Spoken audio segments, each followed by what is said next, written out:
Gujarat Titans తలపడబోతోంది last year finalist team తో. Last year IPL season 2025 లో ఫైనలిస్ట్ టీమ్ అయినటువంటి పంజాబ్ కింగ్స్ తోటి. సో మరి పంజాబ్ కింగ్స్ ప్లేయింగ్ 11 ఎట్టుంది, ఈ మ్యాచ్ ఎక్కడ ఆడబోతున్నారు, అండ్ వాళ్ళ స్ట్రెంగ్స్ ఏంది, వీక్నెసెస్ ఏంది, వాళ్ళకున్న ఛాలెంజెస్ ఏంది, సో ఈ అన్నిటి విషయాల గురించి మాట్లాడుకోవాలి.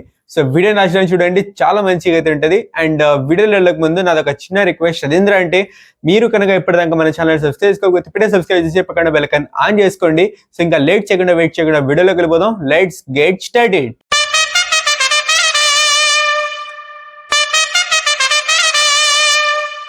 Hey guys, WhatsApp, welcome back to our channel VIPs officials. ఎలా అంటారు, ఏం సంగతులు?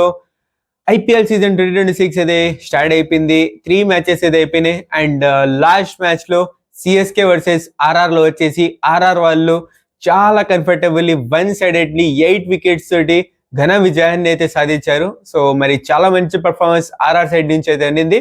సో మరి చూద్దాం సిఎస్కే వాళ్ళు ఎట్టా దీన్ని గివ్ అప్ ఇచ్చి ఎట్టా దీని నుంచి కోలుకొని నెక్స్ట్ మ్యాచ్ లో ఎట్టా దీని నుంచి మంచిగా కంబ్యాక్ చేస్తారనేది వచ్చేసి ఇక్కడైతే చూడాల్సి ఉంటది. సో కానీ ఆర్ఆర్ సైడ్ నుంచి అంటూ Riyan Parag first time proper captain గా దిగిండు. సో కెప్టెన్సీలో ప్రెసెంట్ అంటే తను చేసిన కెప్టెన్సీలో తను పాస్ అయింది అనేసి అయితే నేనైతే అంటాను. సో మంచిగా వచ్చేసి అనింది ఆర్ఆర్ సైడ్ నుంచి పర్ఫార్మెన్స్, అండ్ సిఎస్కే సైడ్ నుంచి అలానే పూర్ పర్ఫార్మెన్స్ అయితే అనింది. సో మొత్తానికి వచ్చేసి లాస్ట్ మ్యాచ్ గురించి ఇది నా ప్రకారంగా. అండ్ మీ ప్రకారంగా ఏ టీం మంచిగా ఆడింది? సో యాజ్ ఎ న్యూట్రల్ ఆడియన్ గా కింద కమెంట్ సెక్షన్ లో తెలియచేయండి. అండ్ నెక్స్ట్ వచ్చేసి ఇప్పుడు వచ్చేసి మెయిన్ ఈ రోజు జరగబోయే మ్యాచ్ గురించి మాట్లాడేసుకుంటే, ఈ రోజు మ్యాచ్ ఎక్కడ జరగబోతుంది అంటే ములంపూర్ లో జరగబోతుంది. దీని పిచ్ రిపోర్ట్ ఏంద్రా అంటే, ఇది వచ్చేసి బ్యాలెన్స్ పిచ్. ఇది ఇక్కడ వచ్చేసి ఫస్ట్ బ్యాట్స్మెన్స్ కి వచ్చేసి మంచిగా హెల్ప్ అయితే అవుతుంది. ఇక్కడ వచ్చేసి 170 నుంచి 180 మధ్యలో యావరేజ్ స్కోర్ అవుతుంది. అండ్ ఫస్ట్ లో వచ్చేసి సీమర్స్ కి, ఫాస్ట్ బౌలర్స్ కి వచ్చేసి మంచిగా బౌన్స్ దొరుకుతుంది. అండ్ బాల్ మంచి క్యారీ అయితే అవుతుంది. సో దాంతో ఏంటంటే ఫాస్ట్ బౌలర్స్ మంచిగా వికెట్స్ అయితే తీసుకొని అయితే అవకాశం అయితే ఉంటుంది. అండ్ వస్తుండగా మిడిల్ ఓవర్స్ లలో వచ్చేసి ఇక్కడ వచ్చేసి స్పిన్నర్స్ వచ్చేసి గేమ్ లోకి అయితే వస్తారు. సో స్పిన్నర్ కూడా ఇక్కడ వచ్చేసి మిడిల్ ఓవర్స్ లలో మంచి వాళ్ళకు కూడా పండగ అయితే ఉంటుంది. సో మరి చూడాలి ఎట్టుండదేమో. సో రెండు టీమ్స్ స్పిన్నర్స్ ఎలా పర్ఫార్మ్ చేస్తారో మరి చూడాలి. సో మొత్తానికి వచ్చేసి ఈ రకంగా అయితే ఉంది. అండ్ ఇక్కడ డ్యూ ఫ్యాక్టర్ అంటూ ఖచ్చితంగా అయితే ఉంటుంది. సో డ్యూ ఖచ్చితంగా వస్తుంది కాబట్టి టాస్ గెలిచిన టీం మేబీ ఫస్ట్ బాల్ అయితే చూస్ చేసుకునే అవకాశం ఉంది. సో మరి చూద్దాం. సో మీ ప్రకారంగా టాస్ గెలిచిన టీం ఏం చేస్తారు కింద కమెంట్ సెక్షన్ లో తెలియచేయండి. సో ఇంకా నెక్స్ట్ వచ్చేసి ప్లేయింగ్ 11 మీదకి వెళ్ళిపోదాం. సో ఫస్ట్ హోమ్ టీం అయినటువంటి పంజాబ్ కింగ్స్ గురించి మాట్లాడేసుకుంటే, first Priyansh Arya, Prabhsimran Singh last season లానే ఓపెనింగ్ చేస్తారు. Number 3 Shreyas Iyer, and number 4 లో Nehal Wadhera, number 5 Marcus Stoinis, number 6 Sushant Singh, and number 7 Azmatullah Omarzai. So ఇక్కడ దాకా బ్యాటింగ్ ఉంటుంది. అండ్ నెక్స్ట్ వచ్చేసి Marco Jansen in number 8, and Harshdeep Singh, Yuzi Chahal, and వచ్చేసి ఇక్కడ నెక్స్ట్ వచ్చేసి నెంబర్ 11 హర్ప్రీత్ బ్రార్. సో ఈ రకంగా ప్లేయింగ్ 11 అయితే ఉంటుంది. అండ్ ఇక్కడ వచ్చేసి ఇంపాక్ట్ ప్లేయర్ గా విజయ్ కుమార్ విశాఖ్ అయితే వచ్చే అవకాశం ఉంది అనేసి అయితే నేనైతే అనుకుంటున్నా. సో ఇది మొత్తానికి పంజాబ్ కింగ్స్ ప్లేయింగ్ 11. ఇప్పుడు గుజరాత్ మీదకి షిఫ్ట్ అయిపోదాం. గుజరాత్ లో వచ్చేసి గుజరాత్ ప్లేయింగ్ 11 ఈ రకంగా అయితే కనబడుతుంది. శుభ్మన్ గిల్ అండ్ సాయి సుదర్శన్ ఓపెనింగ్ చేస్తారు. అండ్ నెంబర్ 3 లో వచ్చేసి Jos Buttler, number 4 Washington Sundar, number 5 Glenn Phillips, number 6 Shahrukh Khan, number 7 Rahul Tewatia, number 8 Rashid Khan, number 9 Mohammed Siraj, number 10 Kagiso Rabada, number 11 Prasidh Krishna. And impact player గా సాయి కిషోర్ ని వచ్చేసి తీసుకొచ్చే అవకాశం ఉంది అనేసి అయితే నేను అనుకుంటున్నాను. సో ఈ రకంగా గుజరాత్ టైటన్స్ ప్లేయింగ్ 11 అవుతుంది. రెండు టీమ్స్ ప్లేయింగ్ 11 చూసిన తర్వాత ఏ టీం ప్లేయింగ్ 11 స్ట్రాంగ్ ఉంది కమెంట్ సెక్షన్ లో తెలియచేయండి. స్ట్రాంగ్ అండ్ వీక్నెసెస్ గురించి మాట్లాడక ముందు సో ఇప్పుడు వచ్చేసి స్ట్రెంగ్త్ గురించి మాట్లాడేసుకుందాం. సో ఫస్ట్ వచ్చేసి పంజాబ్ కింగ్స్ స్ట్రెంగ్త్ చూసుకున్నట్లయితే, ఇక్కడ వచ్చేసి పంజాబ్ కింగ్స్ వాళ్ళకి బ్యాటింగ్ లైనప్ మంచిగా అవుతుంది. ఇక్కడ వాళ్ళు almost last time batting lineup తోనే దిగుతున్నారు. ఇక్కడ ఏంటంటే అజ్మతుల్లా ఉమర్జై వచ్చిండు. ఇంకా నెక్స్ట్ వచ్చేసి ఇక్కడ వీళ్ళ దాంట్లో మంచిగా ప్రభ్సిమ్రన్ సింగ్ అండ్ ప్రియాంష్ ఆర్య మంచి ఓపెనింగ్ అయితే చేస్తూ వచ్చినారు లాస్ట్ సీజన్ లో.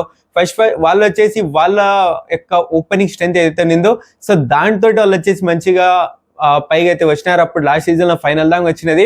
అండ్ క్యాప్టెన్సీ వీళ్ళకి వచ్చేసి main captain Shreyas Iyer. So అతను చేసే క్యాప్టెన్సీ అంటే హైలైట్ ఉంటుంది. అండ్ బ్యాటింగ్ లో కూడా అతను చేసే ఒక బ్యాటింగ్ స్ట్రెంత్ ఏదైతే ఉంటుందో అది హైలైట్ ఉంటుంది. నెక్స్ట్ ఫినిషింగ్ లో చూసుకున్నట్టయితే మార్కస్ స్టోయినిస్ మరియు సుశాంత్ సింగ్, సో వీళ్ళంటూ క్రేజీగా అయితే చేస్తారు. సో మరి చూడాలి ఏమవుతుందేమో. అండ్ ఫాస్ట్ బౌలింగ్ లో T20 world cup winner Harshdeep Singh అయితే ఉన్నాడు. ఇక్కడ హర్షదీప్ సింగ్ ఉన్నాడు, యూజీ చాహల్ అటు ఫాస్ట్ నుంచి ఇటు స్పిన్ నుంచి. సో మంచిగా వచ్చేసి టీం అయితే అప్ టు ఎండ్ అయితే కనబడుతుంది. సో మరి చూడాలి ఎట్టుంటుందేమో. అండ్ వీక్నెసెస్ అంటే నాకు పెద్దగా వీక్నెసెస్ ఏమనిపించట్లేదు. సో వీళ్ళకంటూ పెద్ద ఛాలెంజ్ ఏముంటుందా అంటే గుజరాత్ టైటన్స్ యొక్క టాప్ 3ని ఎంత తొందరగా ఆపగలరు, ఇదే వీళ్ళ యొక్క బౌలర్స్ కి ఉన్న పెద్ద ఛాలెంజ్ ఇదే అయితే ఉంటది. గుజరాత్ టైటన్స్ యొక్క టాప్ 3 అంటే Sai Sudharsan, Shubman Gill and Jos Buttler ని, వీళ్ళ ముగ్గురిని ఎంత తొందరగా వీళ్ళ బ్రేక్ తీయగలరు అండ్ పవర్ ప్లేలో ఎన్ని రన్స్ ఆపగలరు వీళ్ళు. సో ఇది వచ్చేసి వీళ్ళకి పెద్ద ఛాలెంజ్ అయితే ఉంటది. అండ్ బౌలింగ్ మీదకి షిఫ్ట్ అయితే అంటే వీళ్ళ బ్యాటింగ్ మీదకి వచ్చేస్తే ఇక్కడ ప్రసిద్ధ్ కృష్ణని, మొహమ్మద్ సిరాజ్ ని, కగిసో రబాడాని వీళ్ళని ఎట్ట ఆడతారనేది చూడాల్సి అయితే ఉంటది. సో మరి చూద్దాం ఏమవుతుందేమో. అండ్ ఇది మొత్తానికి ఛాలెంజెస్ మరియు స్ట్రెంగ్త్ మన పంజాబ్ కింగ్స్. సో ఇప్పుడు వచ్చేసి గుజరాత్ మీదకి షిఫ్ట్ అయిపోతే గుజరాత్ కి ఉన్న పెద్ద స్ట్రెంగ్త్ ఏంటంటే వాళ్ళ టాప్ 3 మేము చెప్పినట్టు వాళ్ళ టాప్ 3 వచ్చేసి ప్రతి ఒక్కరు తెలుసు వాళ్ళ టాప్ 3 ఎట్ట వస్తుందో. సో వీళ్ళకంటూ పెద్ద అంటే వీళ్ళు టాప్ 3 కనుక 15 ఓవర్స్ దాకా నిలబడితే మ్యాచ్ ఆల్మోస్ట్ తీసేసుకొని వెళ్ళిపోతారు. సో ఆ లెవెల్లో ఈ టాప్ 3 వచ్చేసి పర్ఫామ్ అయితే చేస్తారు. సో అందులో ఇంకా వాషింగ్టన్ సుందర్ ఉన్న ఫామ్, గ్లెమ్ ఫిలిప్స్, సో మంచిగా వచ్చేసి ఇక్కడైతే ప్లేయింగ్ 11 అయితే కనబడుతుంది, బ్యాటింగ్ అంటూ మంచిగా అయితే కనబడుతుంది. సో ఇంకా మరి చూడాలి ఏమవుతుందేమో. అండ్ ఇక్కడ వచ్చేసి ఇంకొకటి ఇక్కడ వీళ్ళకున్న ఒక వీక్నెస్ ఏంద్రా అంటే ఇక్కడ ఈ టాప్ 3లో జాస్ బట్లర్ కి ఇప్పుడు వచ్చేసి మంచి ఫామ్ అయితే లేదు. సో ఈ ఫామ్ నుంచి ఎంత తొందరగా కోలుకొని వచ్చి ఆడతాడు అనేసి అయితే చూడాలి. అండ్ అలానే వచ్చేసి ఈ టాప్ 3 కనుక కొత్తగా గివ్ అప్ ఇచ్చేసి తొందరగా వచ్చేసి పడిపోతే ఇక్కడ మిడిల్ ఆర్డర్ ఎట్టదాన్ని తీసుకొని పెద్దగా తీసుకుపోతారు, ఫినిషింగ్ ఎట్టదాన్ని పెద్దగా తీసుకెళ్తారు అనేది ఇక్కడ వచ్చేసి పెద్ద క్వశ్చన్ మార్క్ అయితే ఉంటది. సో వీళ్ళకి వచ్చేసి ఒక ఛాలెంజ్ లాగా వీళ్ళ యొక్క మిడిల్ ఆర్డర్ ఒక ఛాలెంజ్ అయితే ఉంటది ఇది. సో ఎట్టా మీరు తీసుకెళ్తారు మ్యాచ్ ని ఫైనల్ అంటే ఒక మంచి స్కోర్ ని బోర్డు మీద పెట్టే రకంగా ఎట్ట తీసుకెళ్తారు అనేది ఇక్కడ ఒక ఛాలెంజ్ అయితే ఈ బ్యాటింగ్ లైనప్ అయితే ఉంటది.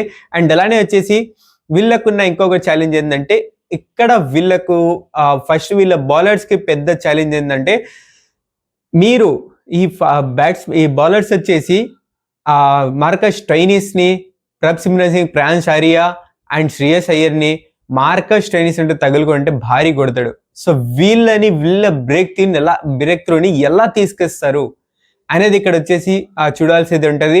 అండ్ ఇది మొత్తానికి వీళ్ళ బ్యాటింగ్ ఉన్న ఛాలెంజ్. ఇంకో ఛాలెంజ్ ఏంద్రా అంటే గుజరాత్ యొక్క బ్యాటింగ్ లైనప్ ఏదైతే ఉందో వాళ్ళు వచ్చేసి గుజరాత్ బ్యాటింగ్ లైనప్ వచ్చేసి పంజాబ్ బౌలింగ్ లైనప్ కి అంటే ఈ టాప్ 3 వచ్చేసి మంచిగా ఫామ్ లో అయితే మంచిగా స్కోర్ ని తీసుకెళ్తారు. కాబట్టి ఇక్కడ ఫస్ట్ పవర్ ప్లే లో ఖచ్చితంగా హర్షదీప్ సింగ్ అయితే బౌలింగ్ అయితే చేస్తాడు.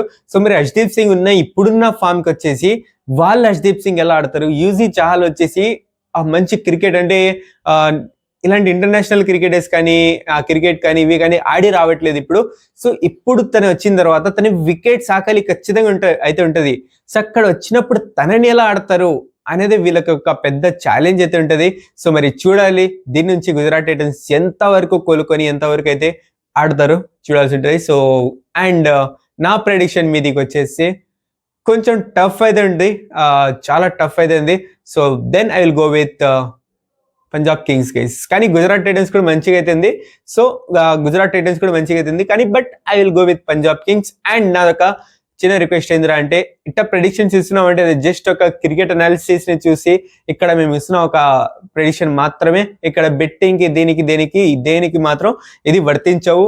ఎవ్వరు కూడా నా సైడ్ నుంచి నా ఐడియాస్ కి నేను కోరేది ఒకటే, ఎవ్వరు కూడా మీరు బెట్టింగ్స్ మీదకి అయితే వెళ్ళగండి. బెట్టింగ్ అనేది ఒక పెద్ద పురుగు లాంటిది, ఒక పెద్ద చెడు పురుగు అది. సో దాని మీదకి వెళ్ళగండి ప్లీజ్, బెట్టింగ్స్ మాత్రం ఆడకండి. So that's it guys video. ఈ వీడియో నచ్చినట్లయితే లైక్ చేయండి, షేర్ చేయండి ఫ్రెండ్ మెంబర్స్ తో.